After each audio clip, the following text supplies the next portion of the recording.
warahmatullahi wabarakatuh. Hai Sobat Bawaslu, jumpa lagi dengan saya Yunita Intan Pratama dalam podcast Ngobrol Asik Pemilu dan Demokrasi. Nah, pada hari ini kita akan membahas tentang peran KIP Bengkulu dalam keterbukaan informasi publik. Dan seperti biasa, Sobat Bawaslu, telah hadir teman ngobrol kita nih. Beliau adalah Ketua Komisi Informasi Publik Bengkulu. Langsung saja kita sapa Sahabat Bawaslu. Selamat siang Bapak Junaidi. Selamat siang. Apa kabar hari ini Pak? Baik. Baik, Alhamdulillah. Ini terima kasih sudah menyempatkan hadir di podcast Bawaslu Ngobrol Asik Pemilu dan Demokrasi. Ini apa giat tadi Pak? Biasa, seperti biasa ke kantor, tentunya tetap konsolidasi di kantor dengan teman-teman komisioner dan staf sambil mempersiapkan kegiatan rutin tahunan, yaitu Monet Badan Publik yang setiap tahun kita laksanakan. Yang paling terakhir dari rangkaiannya adalah penganugerahan keterbukaan informasi bagi badan publik peserta Monet. Oke, Sahabat Bawaslu, jika berbicara tentang informasi ini sangat menarik dan sangat penting saya pikir, karena di era kita sekarang itu informasi sangat berkembang dengan pesat ini Pak. Boleh dikatakan berkembang sangat pesat. Ini kadang-kadang kita belum datang, belum hadir, tapi orang-orang sudah tahu informasi nih Pak. Ini sangat cepat. Iya, sangat cepat ini Pak. Nah, saya mau tanya ini Pak, sebenarnya apa sih yang dimaksud dengan keterbukaan informasi Pak? Dengan era sekarang itu kan media sosial, seperti koran, TV itu sudah masuk dalam informasi publik apa? Gimana menurut Bapak? Jadi begini, kita jelaskan dulu kedudukan ya, kewenangan dari Komisi Informasi. Artinya sesuai dengan amanat Undang-Undang Nomor 14 Tahun 2008 tentang keterbukaan informasi publik, maka sebagai pelaksana undang-undang itu adalah Komisi Informasi. Jadi ada Komisi Informasi Pusat, ada Komisi Informasi Provinsi, dan Komisi Informasi Kabupaten Kota. Kebetulan di Bengkulu belum ada, baru pada sampai Komisi Informasi Provinsi saja. Jadi adapun tugas pokok Komisi Informasi pertama adalah menerima, memeriksa, dan memutuskan sengketa informasi melalui mediasi atau sidang adjudikasi non-litigasi. Jadi yang dimaksud sidang adjudikasi non-litigasi sama seperti yang digunakan oleh Bawaslu. Artinya suatu putusannya yang di luar lembaga peradilan, namun keputusannya setara dengan putusan pengadilan. Itu. Yang kedua, kalau Komisi Informasi Pusat menetapkan standar layanan informasi publik yang ditetapkan namanya Peraturan Komisi Informasi. Yang ketiga adalah mengawasi dan mengukur kepatuhan badan publik tentang keterbukaan informasi publik melalui monitoring dan evaluasi badan publik tentang keterbukaan informasi. Dalam 1 tahun sebelumnya kita akan monitoring dan evaluasi pada tahun selanjutnya. Artinya, nah kebetulan tahun 2025, Monet tahun 2025, Bawaslu Provinsi Bengkulu meraih predikat tertingginya, yaitu kategori badan publik yang non-kementerian, badan publik vertikal non-kementerian dengan predikat informatif. Jadi itu. Nah, kalau yang dimaksud informasi di sini artinya informasi yang dibutuhkan oleh setiap orang warga negara Republik Indonesia yang memiliki kepentingan langsung terhadap informasi yang diminta ke badan publik. Jadi ketika informasi itu tidak diberikan dalam jangka waktu 14 hari, pemohon bisa menyampaikan keberatan ke PPID, Pejabat Pengelola Informasi dan Dokumentasi Badan Publik tersebut. Kalau keberatan itu maksimal 30 hari tidak ditanggapi, maka bisa menyampaikan permohonan sengketa ke Komisi Informasi. Makanya itu kan tahapannya ada sidang, diregistrasi, memenuhi syarat, jangka waktu, dan ini makanya akan disidangkan. Tahapan sidang itu pemeriksaan awal, Kalau memang lanjut sih, ini artinya dilanjutkan mediasi dulu. Nah, dalam hal ini, jadi kalau media ada kewajiban dan balik media sosial itu ataupun website yang dalam terutama EPPID namanya, Pejabat Pengelola Informasi dan Dokumentasi. Jadi itu kalau penggunaan media sosial biasanya itu sifatnya penyampaian informasi. Kan ada informasi ini jenisnya itu kan ada yang serta-merta, berkala, dan informasi yang dikecualikan. Nah, kalau berkala ini wajib diumumkan, sudah tuh serta-merta. Misalnya kalau di Bawaslu yang serta-merta itu misalnya tahapan seleksi Panwascam, BKD, PTPS itu kan diumumkan, harus diumumkan. Nah, kadang-kadang diumumkan melalui media cetak, elektronik, maupun dari media sosial itu sendiri artinya. Terus kalau yang serta-merta itu kan ya sifatnya tidak ini. Kalau berkala kan wajib. Misalnya kalau KPU dia wajib mengumumkan hasil DPT, DPS, DPT, DPTB semua itu kan ada.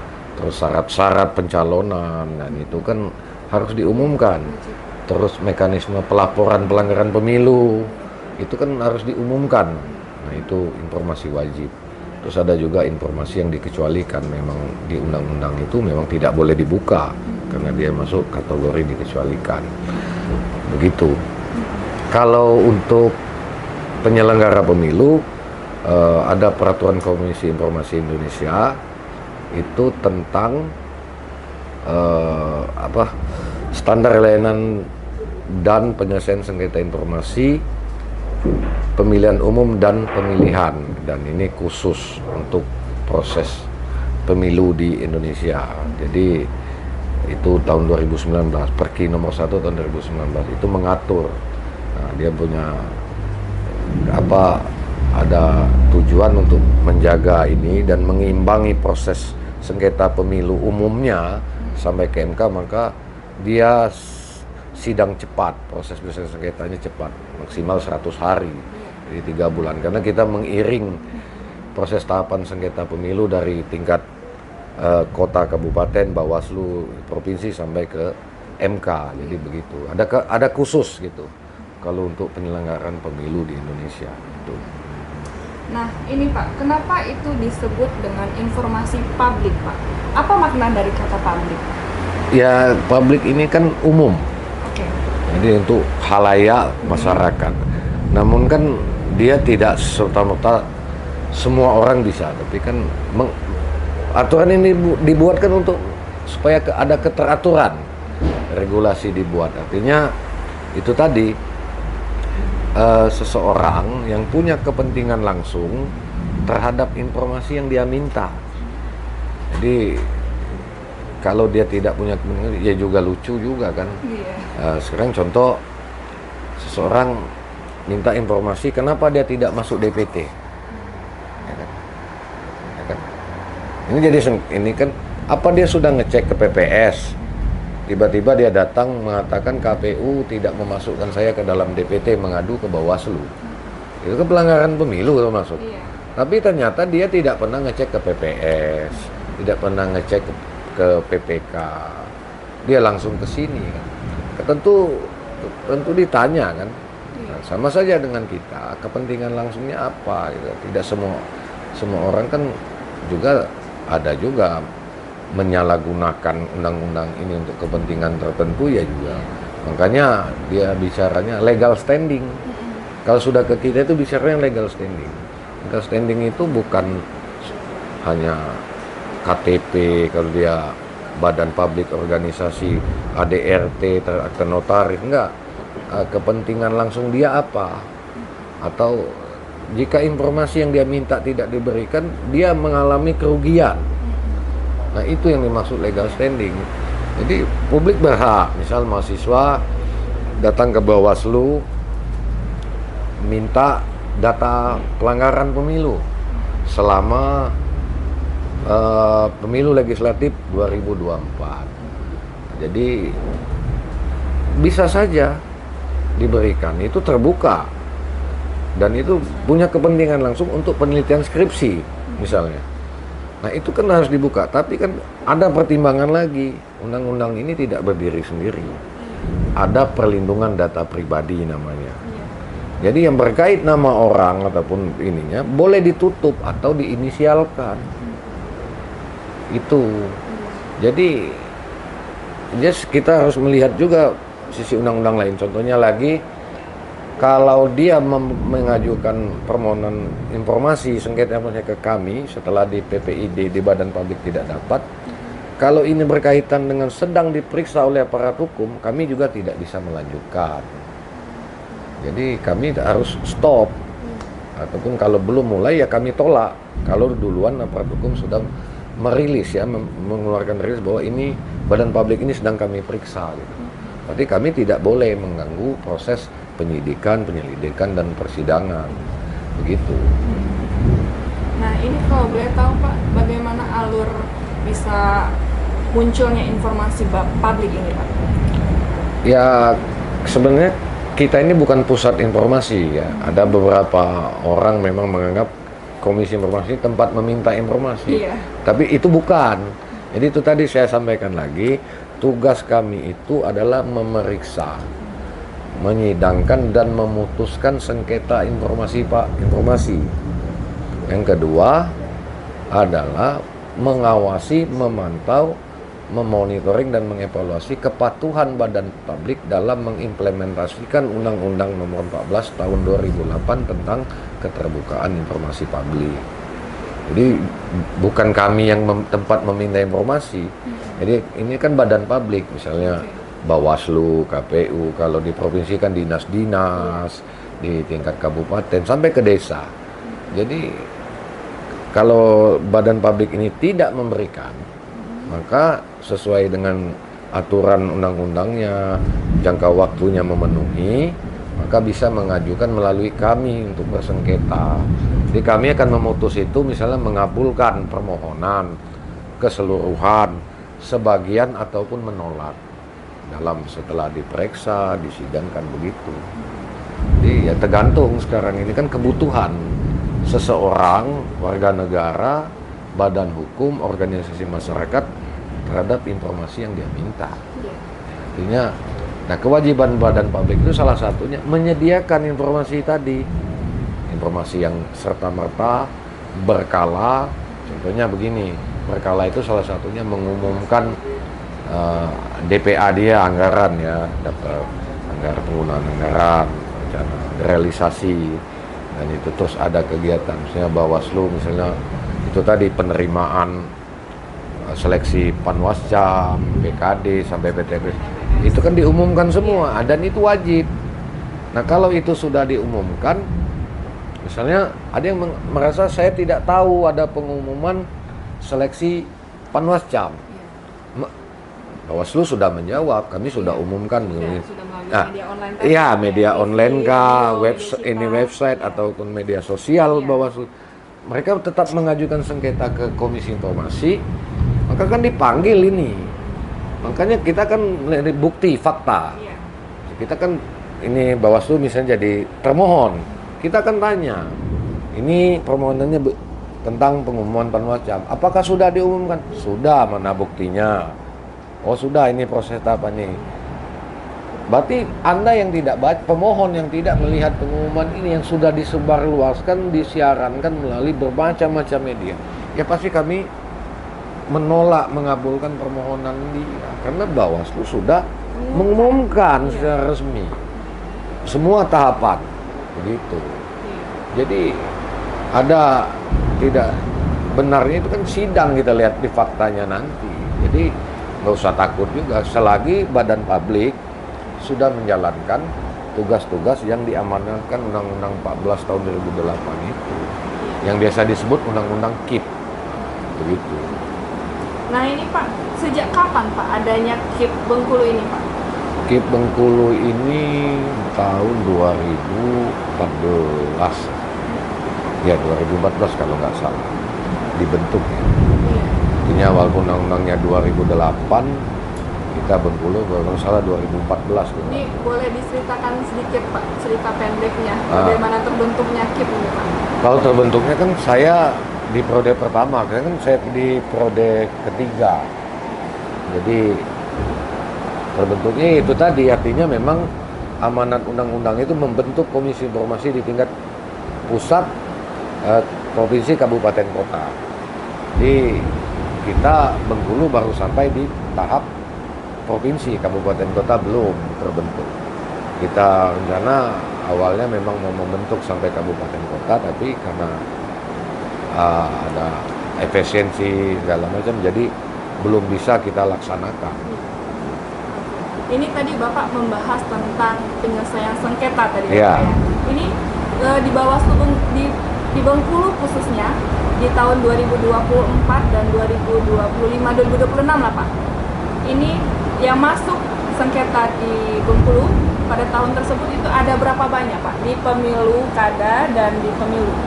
Kalau di sengketa berkaitan informasi Iya. pemilu di tahun 2025 tidak ada. 2025? Tidak ada. Oke, 2026? Belum ada satupun. Belum ada satupun. Ya, yang umum pun belum juga ada. Artinya itu tadi. Berarti masih nol lah ya Pak ya? Nol kalau Berarti tidak ada sengketa di Iya. Bengkulu sejauh ini ya Pak? tapi di pusat yang ada kan. Oke, di pusat Ya, KPU RI dan KPU KPU Surakarta dan DKI ya. Kasus ijazah itu. Oh, ijazah. Ya.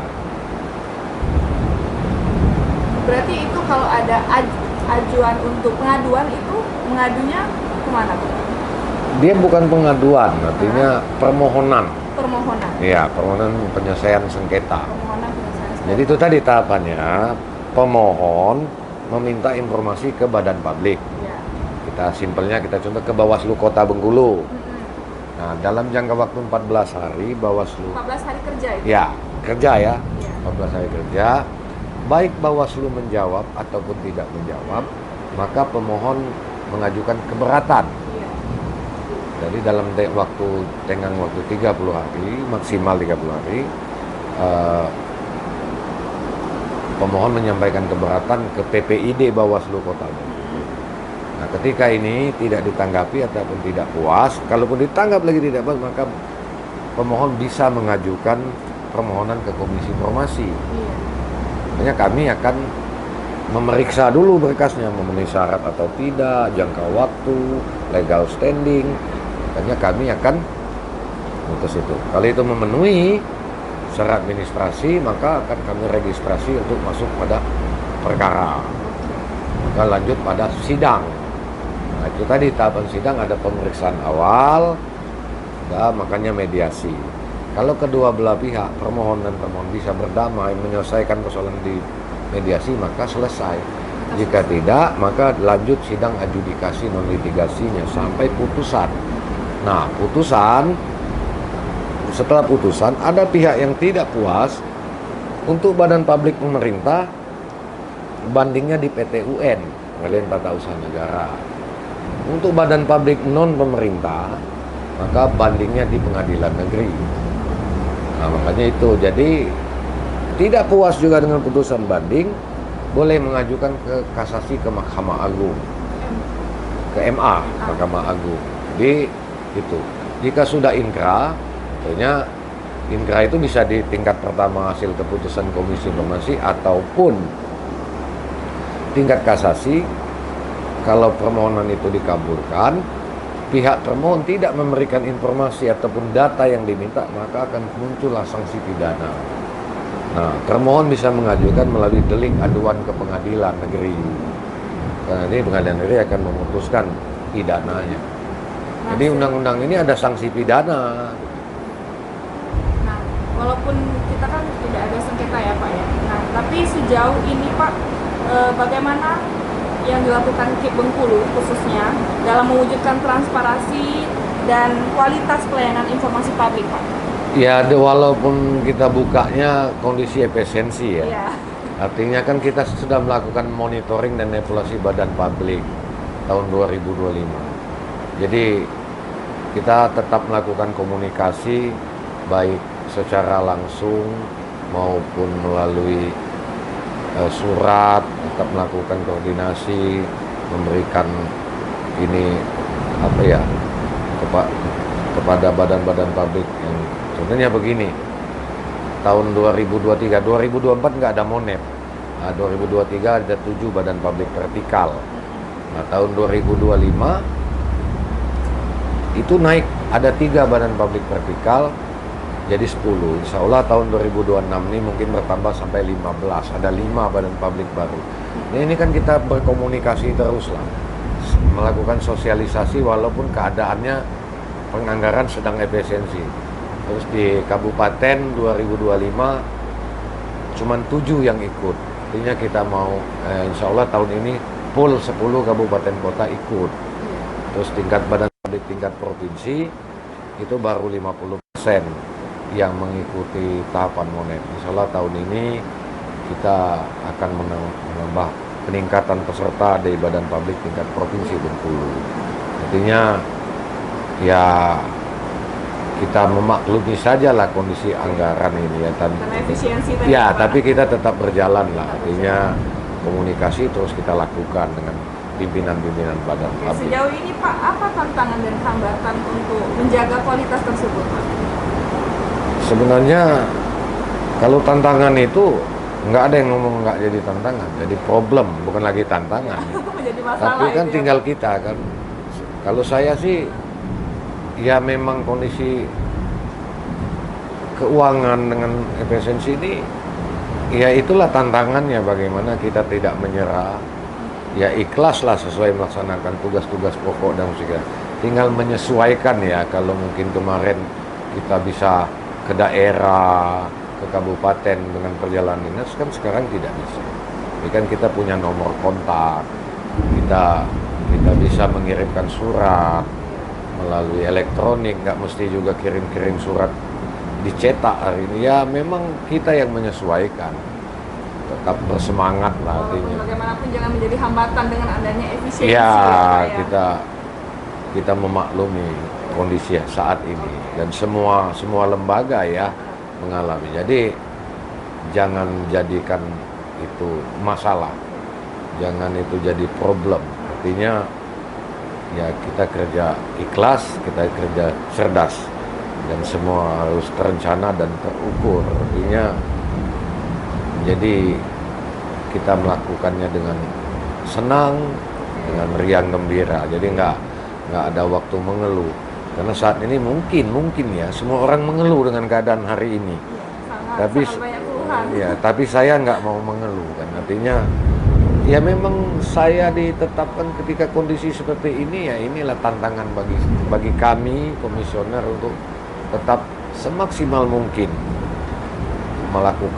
melaksanakan tugas-tugas dan pokok dan fungsinya Komisi Informasi Provinsi Bengkulu. Nah ini terakhir Pak, saya mau tanya ini Pak, CIP ini kan juga menyelenggarakan award ini Pak. Iya. Iya Pak ya. Nah apa saja kriterianya Pak yang bisa memasuki untuk masuk nominasinya lah? Siapa tahu Bawaslu ini kan bisa lah masuk untuk nominasi award yang akan datang ini Pak. Jadi artinya begini. Salah satu tugas pokok kami tadi selain sidang penyelesaian sengketa informasi kan ada namanya mengawasi implementasi Undang-Undang nomor 14 tahun 2008 di badan publik. Artinya ada proses monitoring dan evaluasi yang setiap tahun kami laksanakan. Ada tahapannya, itu pertama pembagian SAQ, Self Assessment Questionnaire. Artinya ada satu berkas kuesioner yang harus diisi badan publik dan melampirkan bukti-buktinya kan. Itu. Yang kedua, badan publik mengembalikan SAQ. SAQ ini nilainya 80%. Artinya kami verifikasi. Jadi dari pengembalian SAQ kami verifikasi. Nah, verifikasi ini menentukan scoring di atas 60, maka dia akan divisitasi. Visitasi itu adalah pembuktian ya. Pembuktian apa yang dia isi, badan publik isi di SAQ-nya. Nah, setelah itu baru kita ada, habis visitasi kita ada penjurian namanya.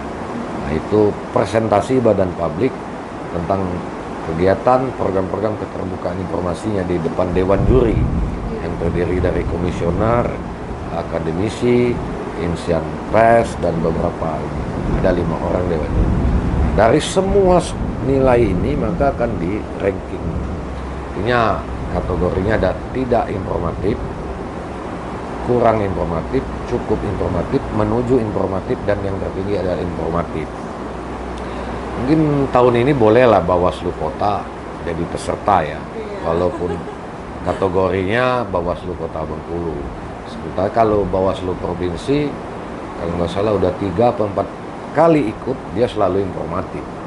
Dan sebagai komisioner Komisi Informasi, saya semoga kedepannya Bawaslu Kota Bengkulu juga ya mendapat ya, informatif kan, lah ya Pak. Kalau nanti kita kan memulai tahapan mungkin Juni ya.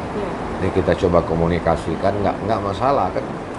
Jadi kalau misalnya Bawaslu Kota menyurati akan minta ikut jadi peserta Monep, nggak masalah. Dan ini jadi sebuah hal yang jadi apa ya? Jadi leader ya, jadi trendsetter bukan follower, bagus bagi Bawaslu Kabupaten seprovinsi Bengkulu. Jadi itu kami juga tetap mensosialisasikan Monep ini dalam waktu ini. Makanya kita berharap ada peningkatan terus. Nah, insya Allah tahun ini 2025 10 badan publik vertikal. Insya Allah tahun ini pertama menuju jadi 15.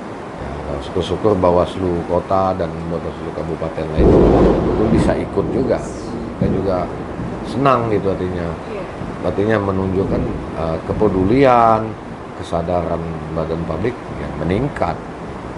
Terbukaan informasi Ya, publik tadi. makanya setelah tahapan Monep ini terakhir adalah penganugerahan bagi badan publik yang ikut Monep gitu. Nah, kita cuma mengundang badan publik yang minimal mendapat kategori cukup informatif.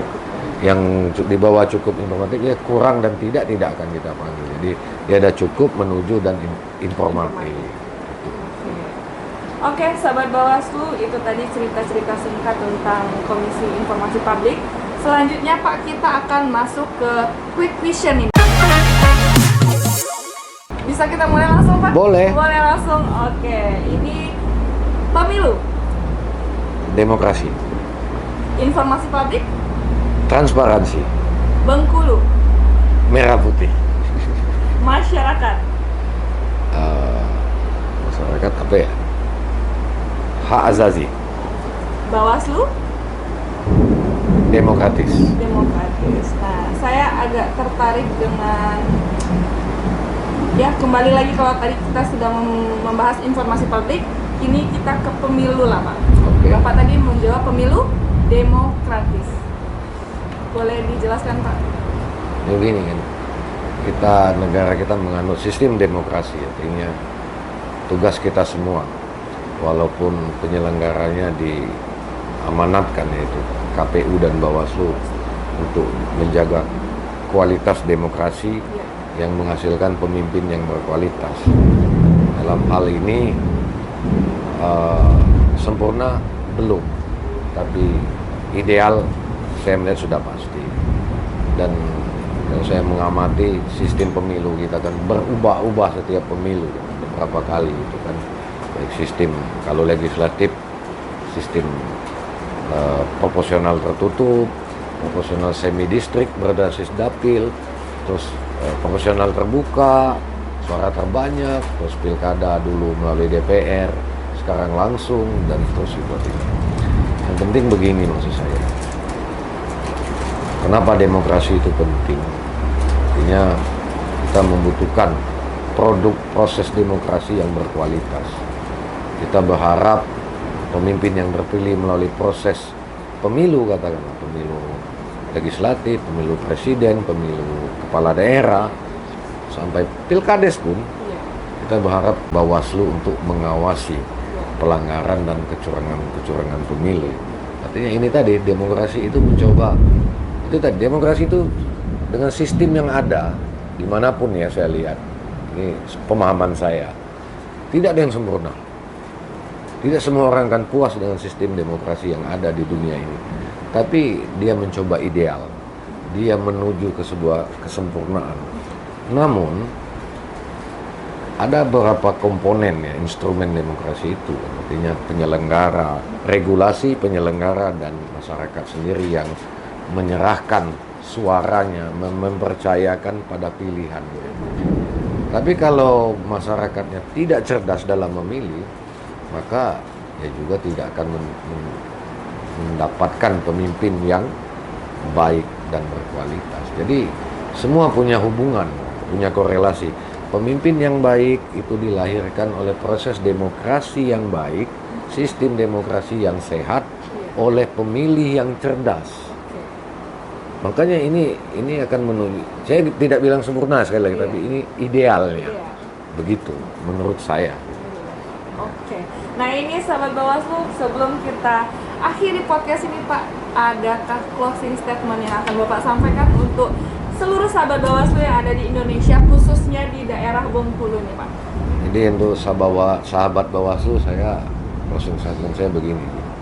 Jadi jadilah pemilih yang cerdas dalam setiap proses demokrasi di Kota Bengkulu, khususnya di Indonesia umumnya, karena satu suara kita menentukan masa depan negeri ini, masa depan Kota Bengkulu, masa depan Indonesia.